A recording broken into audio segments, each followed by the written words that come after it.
La police maritime saisit des jet skis illégaux et arrête 5 opérateurs à Phuket. La police maritime a saisi 8 jet skis non autorisés et arrêté 5 personnes à Phuket lors d'une opération de répression contre les arnaques visant les touristes. Selon la police, les visiteurs de cette île touristique se plaignent depuis longtemps de certains opérateurs qui imposent des tarifs de location excessifs. Ces mêmes opérateurs accusent souvent leurs clients d'avoir endommagé les jet skis et leur réclament ensuite des sommes exorbitantes pour les réparations. Le Bureau central d'enquête, CIB, à Bangkok a chargé la division de la police maritime de mener cette opération vendredi, a indiqué le général de police Jirabob Buridej, commissaire du CIB. 4 hommes et une femme ont été arrêtés pour avoir loué des jet skis sans licence d'exploitation, en violation de la loi sur la navigation dans les eaux thaïlandaises et d'autres textes connexes. Les suspects ont été identifiés comme suit: Kritsada Jeja, 32 ans, Cherche Anufrewan, 31 ans, Phanon Forn Fromwan, 25 ans, Bancher Bulan, 40 ans, et Anchaléti Annua, 34 ans. Les agents ont saisi 8 jet skis sur une plage du Tambon Kamala, district de Katu, et à un embarcadère du Tambon Kokao, district de Muam, a précisé le général Jirabob samedi.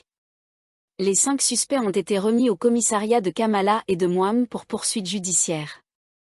Thaïlande, une carte d'arrivée numérique obligatoire pour les touristes étrangers à partir du 1er mai.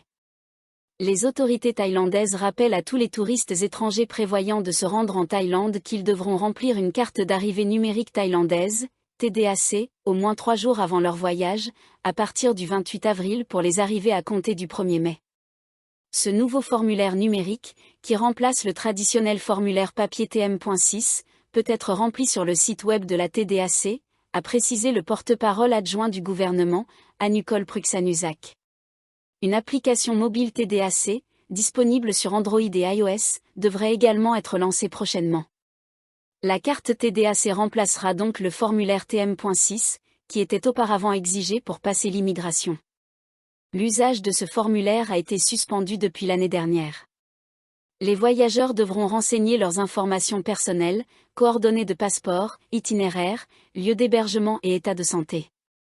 Une fois le formulaire rempli, les voyageurs recevront un email de confirmation, qu'ils devront présenter avec leurs documents de voyage à leur arrivée en Thaïlande. La TDAC n'est pas un visa, mais un formulaire d'entrée numérique destiné à faciliter les procédures et à répondre aux normes internationales. Elle s'applique à tous les modes d'entrée, terrestre, maritime et aérien, a expliqué M. Anukol. Les instructions sont disponibles en 5 langues, anglais, chinois, coréen, russe et japonais. Les autorités de l'immigration travaillent en coordination avec d'autres agences, notamment les systèmes de e-visa, de contrôle sanitaire et de frais touristiques, afin de fluidifier le processus d'arrivée. La Thaïlande clarifie son rôle de facilitateur dans les discussions entre la Malaisie et la junte birmane. Le gouvernement thaïlandais a précisé vendredi que son rôle dans les récentes discussions tenues à Bangkok entre la présidence de l'ASEAN, assurée par la Malaisie, et la junte birmane se limitait strictement à celui de facilitateur.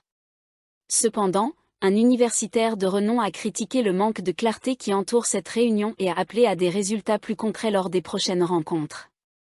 La réunion de jeudi a marqué le premier entretien officiel entre le Premier ministre malaisien Anwar Ibrahim et le général en chef Min Aung Hlaing, selon Nikorndej Balankura, porte-parole du ministère thaïlandais des Affaires étrangères.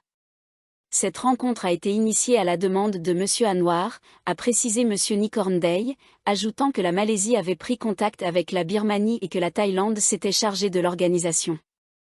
Le porte-parole a souligné que cette réunion reflétait la confiance mutuelle entre la Malaisie et la Birmanie pour engager un dialogue constructif, ainsi que l'engagement de la Thaïlande à entretenir de bonnes relations avec ses voisins. Les discussions ont porté notamment sur le rôle de l'ASEAN dans la fourniture d'aide humanitaire, à la suite du récent tremblement de terre en Birmanie, et sur le soutien aux efforts pour restaurer la paix dans ce pays en crise. Bien que l'aide humanitaire soit une priorité, a-t-il ajouté, une résolution pacifique reste essentielle pour stabiliser la Birmanie et assurer une assistance durable à la population. Pour moi, cette réunion constitue une étape positive pour l'ASEAN dans son engagement envers la Birmanie, a déclaré M. Nikorndej.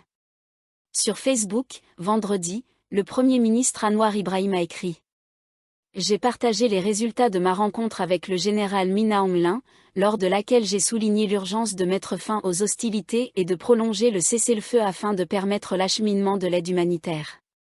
Il s'est engagé à soutenir cet effort. Il a ajouté que ce message avait également été relayé lors de ses échanges avec le groupe consultatif informel de l'ASEAN, dirigé par Dr Thaksin Shinawatra, ainsi que lors d'une réunion virtuelle avec U Min Quintan, représentant le gouvernement d'unité nationale, NUG.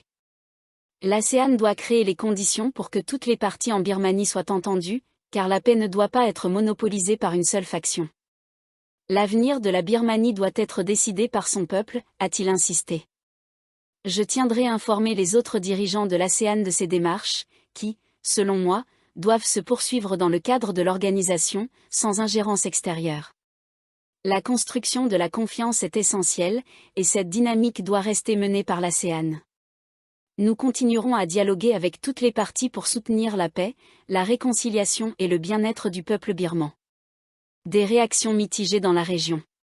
Panitan Watanayagorn, expert en relations internationales, a déclaré au Bangkok Post que cette réunion marquait un changement de position de l'ASEAN vis-à-vis de la junte militaire birmane, l'organisation ayant jusque-là évité toute interaction officielle avec celle-ci.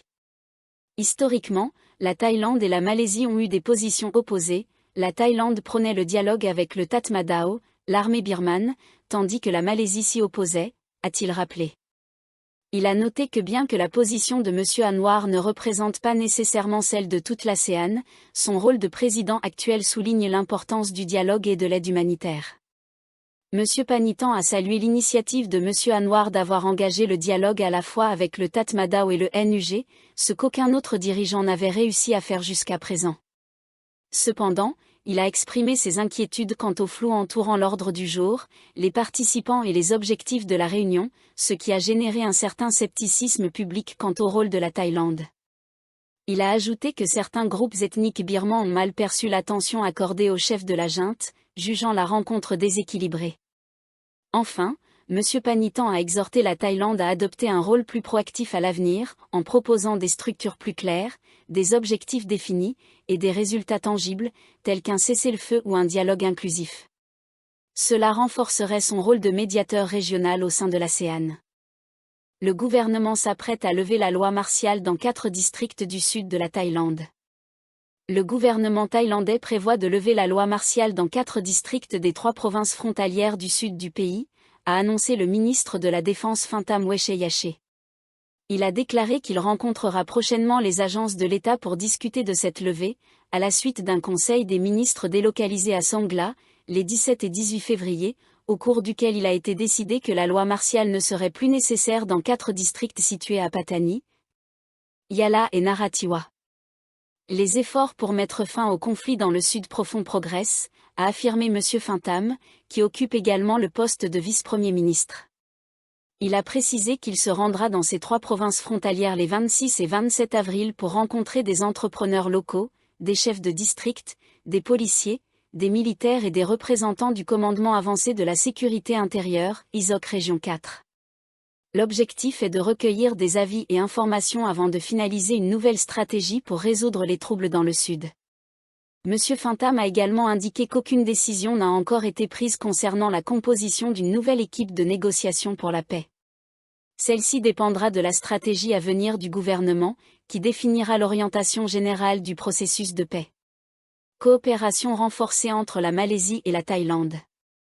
Dans un message publié vendredi sur les réseaux sociaux, le Premier ministre malaisien Anwar Ibrahim a salué les discussions bilatérales menées jeudi avec la première ministre thaïlandaise Paetongtarn Shinawatra. Lors de notre réunion bilatérale, j'ai exprimé ma reconnaissance envers la première ministre Paetongtarn Shinawatra pour son engagement fort à approfondir les relations entre la Malaisie et la Thaïlande, a écrit M. Anwar. Il a souligné les avancées sur les accords existants, notamment dans les efforts visant à stimuler la croissance économique dans le nord de la Malaisie et le sud de la Thaïlande. La Thaïlande est désormais le 6e partenaire commercial de la Malaisie, avec un commerce bilatéral dépassant les 25 milliards de dollars US l'année dernière. Ces initiatives nous aideront à atteindre l'objectif de 30 milliards de dollars d'ici 2027. Parmi les projets prioritaires, les deux pays se sont mis d'accord pour accélérer la construction du nouveau pont Ranto-Panjan-Singhe-Golok ainsi que les travaux d'atténuation des inondations le long du fleuve Golok. M. Anwar a également salué la signature officielle de l'accord pour le pont de l'amitié entre les deux nations, qualifiant l'événement de tournant important. Enfin, il a mentionné les discussions sur les droits de douane imposés par les États-Unis, au sujet desquels les deux parties ont réaffirmé leur volonté commune de traiter la question dans le cadre de l'ASEAN, en privilégiant le dialogue.